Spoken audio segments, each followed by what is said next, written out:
And we do want to give you some context for this weekend's violence here. We spoke to David Satterfield, director of Rice University's Baker Institute for Public Policy. He's also a diplomat with more than 40 years of experience focusing on the Middle East. And he's giving us the history of this Israeli-Palestinian conflict. Keith?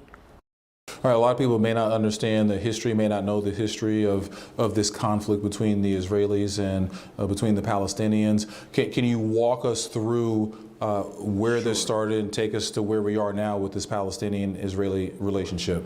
1948-49, Israel's War of Independence.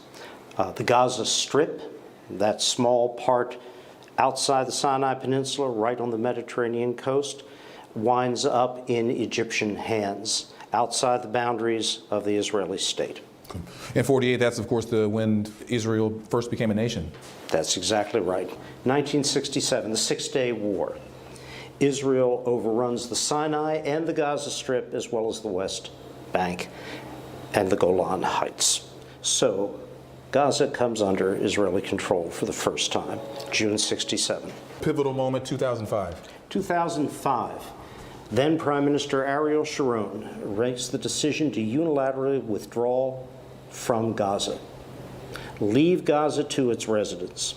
Over 9,000 Israeli settlers are forced to leave, sometimes at the point of a gun, and Gaza is turned over outside Israeli control. 2007, 2005, Israel withdraws. 2006 elections. 2007, Hamas seizes control of the Gaza Strip from Fatah.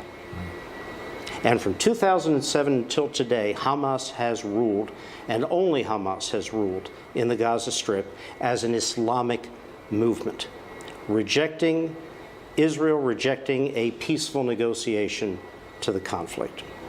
Then we have some other, not minor, but very in rapid succession, 2008, 2009, 2008-2009, major Israeli campaign in Gaza, ground campaign.